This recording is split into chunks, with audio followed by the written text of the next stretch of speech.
Selamat siang, salam sejahtera untuk kita semua. Perkenalkan, nama lengkap saya Yohana Oyansia Kurniati. Saya salah satu mahasiswa Stipa Santos Rusluteng. Pada kesempatan ini, saya akan menjelaskan tentang harmoni kewajiban dan hak negara dan warga negara. Yang pertama adalah latar belakang wacana harmonisasi hak dan kewajiban negara dan warga negara. Pada masa ini, kita menyaksikan fenomena yang anomali di mana beberapa orang menuntut hak dengan sangat gigih dan jika perlu dilakukan dengan cara kekerasan. Namun, pada saat tiba giliran untuk menunaikan kewajiban mereka itu, tampaknya kehilangan gairah, sehingga diperlukan untuk mengharmonikan antara kewajiban dengan hak.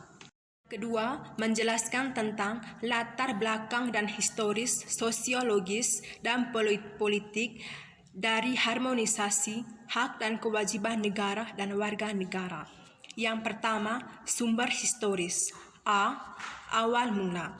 Secara historis, perjuangan menegakkan hak asasi manusia terjadi di Eropa oleh John Locke, seorang filsuf Inggris pada abad ke-17 yang pertama kali merumuskan adanya hak alamiah atau natural right yang melekat pada setiap diri manusia untuk hidup kebebasan miliki.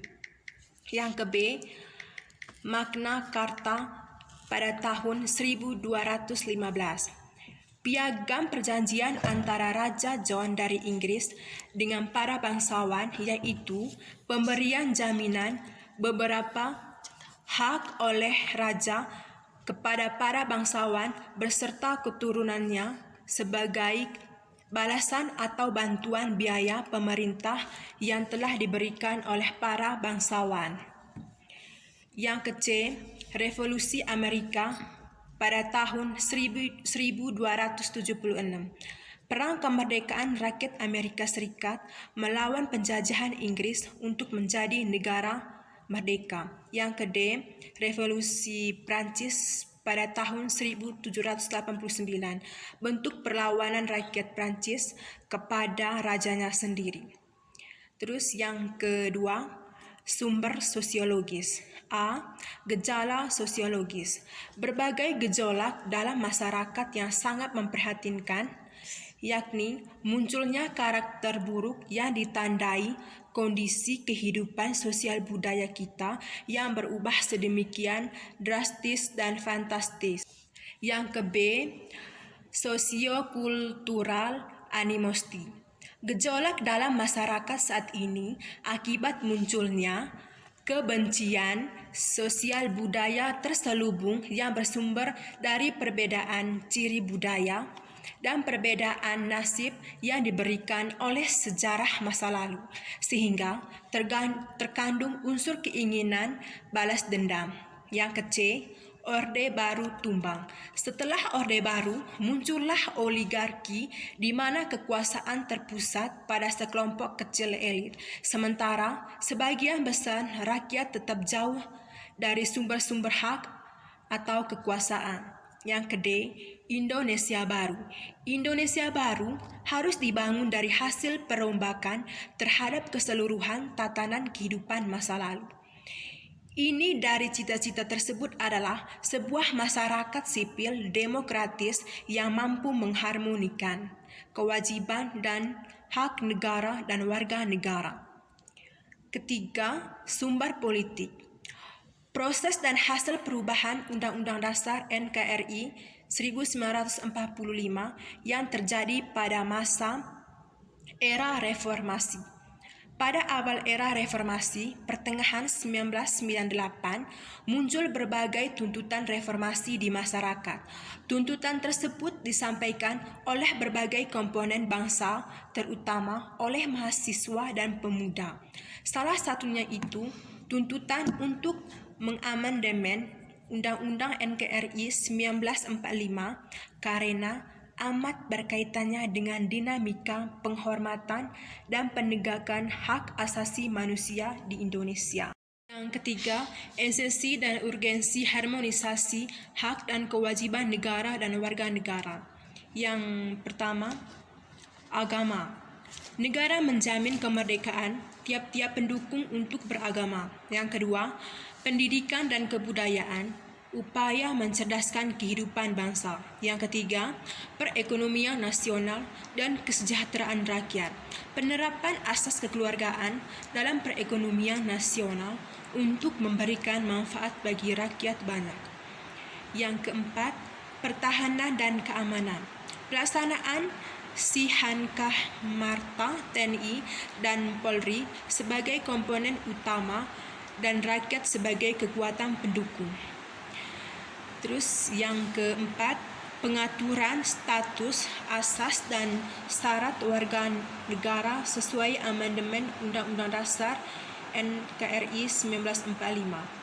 Yang A, status menurut George Jelinek mengemukakan ada 4 macam status warga negara. Yang pertama, status positif.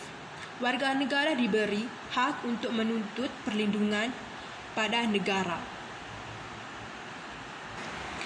Yang kedua, status negatif. Negara dijamin tidak boleh campur tangan terhadap hak warga negara. Yang ketiga, status aktif. Negara memberi hak keluarganya untuk ikut serta dalam pemerintahan. Yang keempat, status pasif. Kewajiban warga negara untuk mentaati segala pemerintahan negaranya. Yang ke-B, asas. Berdasarkan Undang-Undang Nomor 12 Tahun 2006, ada 4 asas kewarganegaraan. Yang pertama, ius sanguinis.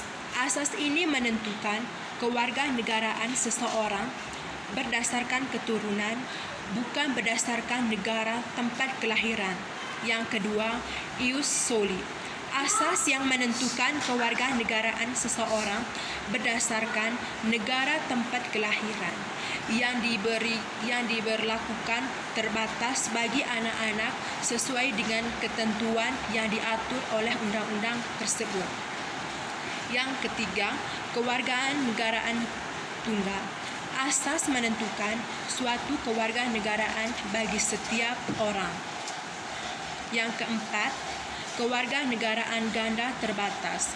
Asas yang menentukan kewarganegaraan ganda bagi anak-anak sesuai dengan ketentuan yang diatur dalam undang-undang tersebut. Yang ke-C, syarat berdasarkan Undang-Undang Nomor 12 Tahun 2006, ada 8 syarat kewarganegaraan, yaitu yang pertama, telah berusia 18 tahun atau sudah kawin.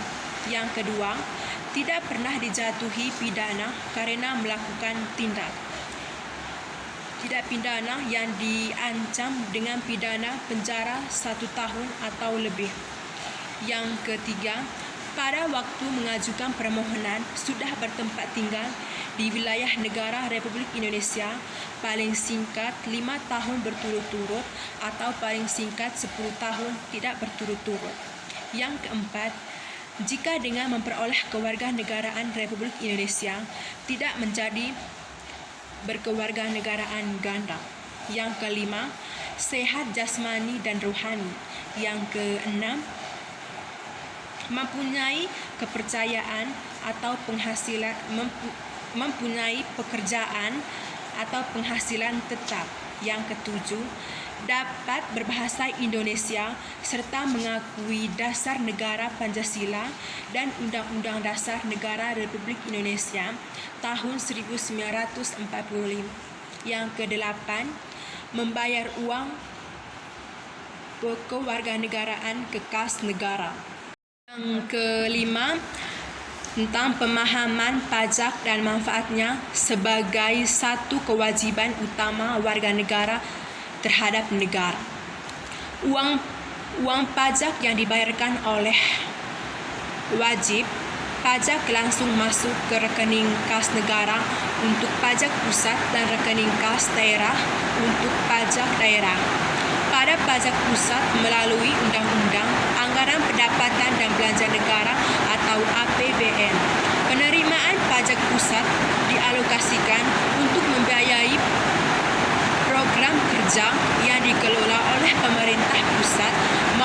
pemerintah pada pajak daerah melalui pembahasan APBN yang dilakukan oleh peraturan daerah atau DPRD.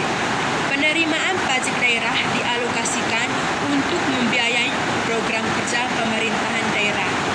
Yang berikut manfaat pajak. Yang pertama, untuk fasilitas umum dan infrastruktur, contohnya untuk membangun jalan atau jembatan dan lain-lain.